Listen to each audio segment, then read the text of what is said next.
Oke pemirsa, kembali lagi di Hidup Sehat bersama Dr. Ekles. Tidak serasa kita akan menyambut tahun baru dan sekarang kita sudah memasuki masa liburan. Pasti sangat menyenangkan. Nah di segmen kali ini kita akan memberikan tips ataupun manfaat liburan yang nyaman dan sehat apalagi pada lansia. Nah saya tidak sendiri, saya bersama dengan Dokter Rama spesialis penyakit dalam. Apa kabar dokter? Baik Dr. Ekles, gimana kabarnya? Saya selalu dong. Happy holiday! Kalau mendengar kata liburan senang banget ya dokter iya ya? Dong, happy banget. Happy banget ya, dan ini mungkin menjadi terapi apa ya? Healing ya? Iya dong. Benar, setuju nggak sih dok? Setuju banget. Setuju banget ya? Dan gak cuma buat orang muda ya, orang tua juga. Orang tua juga ini ya menjadi tipsnya, menjadi Iya. apa ya solusi supaya nggak stres kali di rumah ya. Betul sekali. Tapi benar nggak sih, apalagi pada umur lansia ya, kan kadang-kadang suka banyak pikiran, Betul. suka stres, Iya. kadang-kadang pikun-pikun, Iya maaf ya. deh. Oke. Nah, apakah liburan menjadi salah satu solusi kan? Gimana Ya. dok? Jadi Dr. Ekles, ada penelitian di luar negeri yang mengatakan bahwa ternyata aktivitas rutinitas hari-hari yang di rumah begitu-begitu aja tuh akan menurunkan fungsi kognitif. Nah, jadi salah satu caranya adalah kita harus mengajak orang tua kita liburan Oke. atau rekreasi. Rekreasi. Gitu. Jadi dengan rekreasi atau liburan sebetulnya ada manfaat untuk mental maupun fisiknya orang tua kita. Gitu Dr. Ekles. Oke, jadi ada manfaat ya. Yes. Nah, mungkin yang perlu diperhatikan apa saja sih yang perlu persiapkan sebelum mengajak para lansia untuk mengajak liburan, dok? Iya.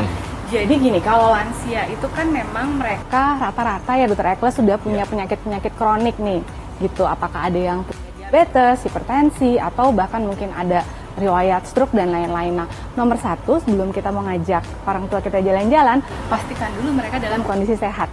Jadi bawa dulu ketemu sama dokter, konsultasi, dan setelah di-approve, baru kita bisa ajak mereka jalan-jalan. Oke, jadi pada intinya periksalah dulu. Kalau ada kondisi tertentu, ada penyakit kronik tertentu, ke dokter. Yes. Tapi dalam kondisi siapa aja sih, maksudnya yang lansia tidak boleh liburan, dok? Oke, jadi sebetulnya kalau kita bilang lansia nggak boleh liburan, ya banyak Kasian juga ya? kan. Kan jadi gimana ya, kalaupun mereka masih di kursi roda gitu ya, udah nggak bisa jalan, bisa aja dong tetap liburan sama keluarganya gitu ya, bisa kita dorong pakai wheelchair gitu. Tapi yang memang tidak disarankan untuk liburan bagi lansia itu kalau memang jelas mereka dalam kondisi yang tidak fit. Jadi kalau mereka ada keluhan, kemudian ada demam, sekarang lagi musim ya gitu kan, terus kemudian mungkin dalam keadaan yang lagi nggak terlalu nyaman gitu ya, sebaiknya liburannya ditunda dulu gitu, sampai mereka betul-betul dalam kondisi yang lebih fit. Berarti mungkin salah satu juga tips untuk liburan, selain itu penyakit kronik kita harus bawa persiapan-persiapan ya, Betul. obat-obat dan sebagainya. Gimana dokter? Jadi bagi orang-orang tua yang akan kita ajak untuk liburan, nomor satu kita pastikan tadi kondisinya cukup sehat dan cukup fit. Kemudian yang kedua kita tentukan dulu nih mau kemana Dr. Ekles. Setuju. Karena kalau bawa orang tua kan, kalau kita mau kemana aja ayo, mau ke yang suhunya minus gitu, mungkin kita masih kuat gitu. Ya, tapi untuk orang tua, apakah mereka masih bisa? Jadi kita pikirkan dulu lokasi tujuan wisata, itu yang pertama. Yang kedua juga tanyakan ke orang tua kita, mereka berkenan atau enggak. Karena ada juga orang tua yang, saya kok kayaknya nggak terlalu nyaman nih kalau jalan-jalan gitu ya. Jadi masing-masing punya keinginan sendiri gitu. Nah kemudian setelah ditentukan, yang ketiga, tentukan transportasinya. Transportasinya harus cukup nyaman bagi lansia gitu. Dan kalau seandainya memang memutuskan dengan transportasi darat misalnya dengan waktu tempuh yang cukup jauh, pastikan setiap beberapa jam tuh ada fase istirahatnya. Gitu. Jadi kalau orang muda mungkin 6 jam, 8 jam kita bisa terus tanpa istirahat gitu ya. Tapi kalau pada lansia harus disempatkan beristirahat sebentar.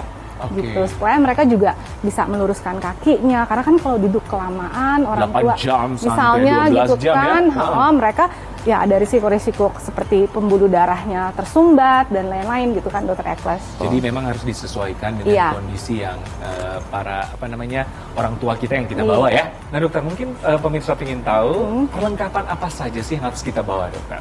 Oke, jadi kalau bicara perlengkapan kan kita tadi udah menentukan tuh mau kemana. Kalau udaranya dingin ya pasti kita siapkan jaket, selimut untuk mereka.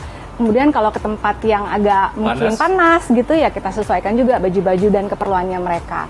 Kemudian juga jangan lupa bawa makanan-makanan kecil kesukaan mereka gitu ya untuk snacking.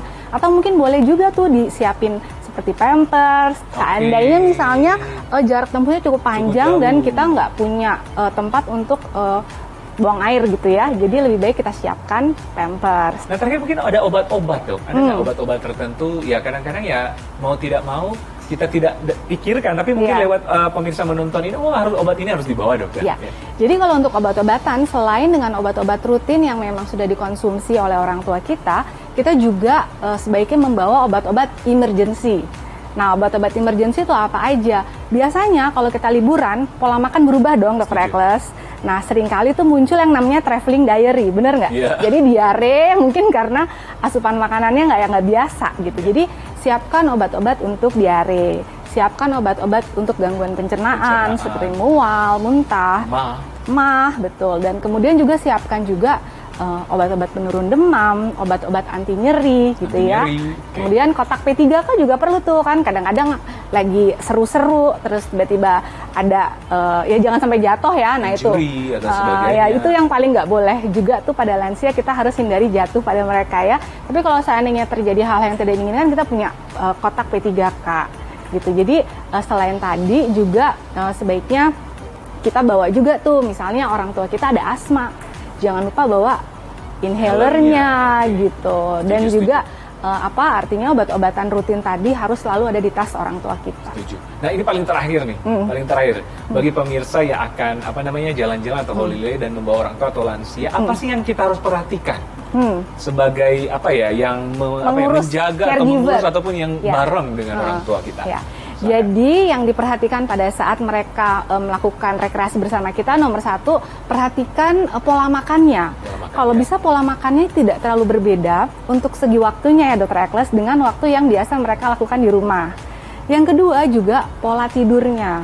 Jadi jangan sampai orang tua kita tuh terlalu larut gitu ya tidurnya, sehingga juga mereka bangunnya nanti kurang fit.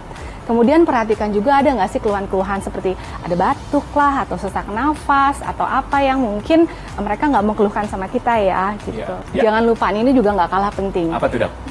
Masa liburan kita kan sekarang lagi dibarengi dengan kenaikan kasus COVID. Jadi meskipun memang semua udah vaksinnya, jangan lupa orang tua kita juga digenapkan vaksinnya. Jadi kalau yang belum booster, silahkan di booster. Kemudian yang kedua, tetap protokol kesehatannya dijaga. Pakai masker kalau di area-area tertentu, atau mungkin ya kalau terlalu ramai gitu ya, kita nggak tahu, mungkin sekitar kita ada yang sakit, lebih baik pakai masker. Itu aja tips dari saya. Tubuh semakin harus dijaga peningkatannya. Betul sekali. Dr. Rahma, terima kasih banyak, sehat selalu. Happy holiday, selamat menyongsong tahun baru juga. Iya, terima kasih Dr. Eccles juga. Nah pemirsa, masih banyak informasi kesehatan lainnya, tetap bersama kami di Hidup Sehat bersama Dr. Eccles setelah yang satu ini.